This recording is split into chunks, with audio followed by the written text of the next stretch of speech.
My name is Kimberly Inez Mays, the Automated Thought Leader, and welcome to my second tip of the series. The second tip is growing your email list does not end at hello. And that is the title of this video because that's where a lot of people leave it at hello, and it drives me nuts. All right, here's a little backstory.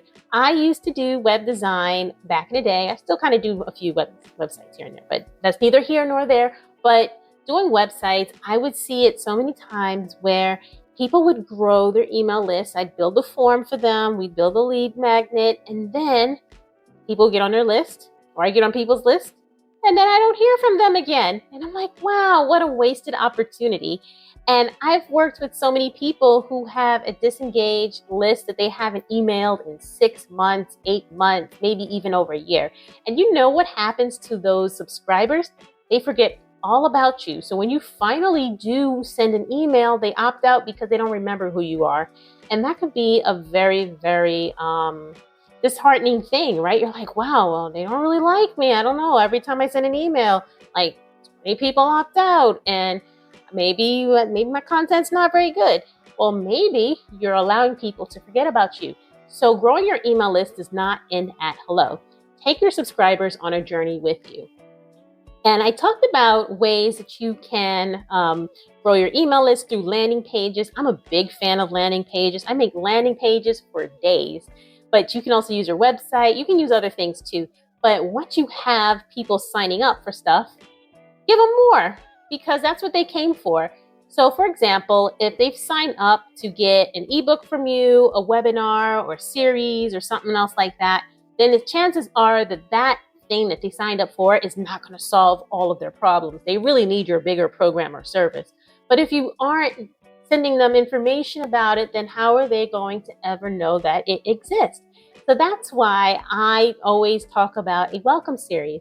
Now, what is a welcome series? Some people call it subscriber series. Some people call it an onboard series. I call it a welcome series. Like, hey, nice to know you. You know, it's kind of like that second or third date.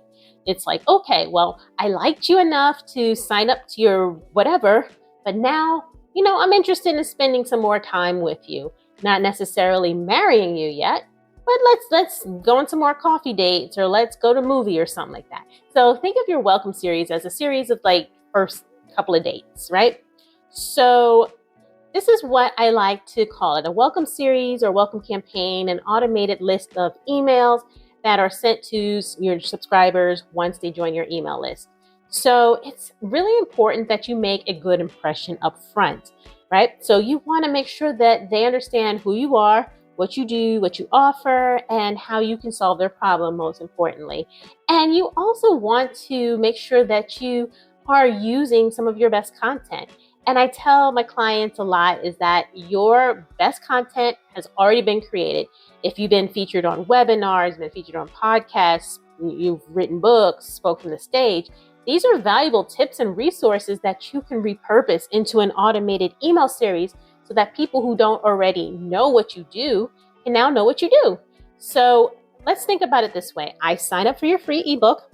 Then maybe 2 days later, I get something that says, oh, well, if you liked my ebook on healthy breakfast ideas, you may like my small book on healthy lunch ideas. And maybe that book is $7. Maybe that book is free. It doesn't really matter. It lets me know that you have more to offer me. Or maybe you point me in the direction of a free challenge or a webinar, or I don't know, a boot camp or something about eating healthy, if that's what you teach or coach on. It doesn't matter. But the thing is, you're taking me on a journey through what you do. And it doesn't have to necessarily be new content. It just takes me on a journey of who you are, what you do, and how you can help me.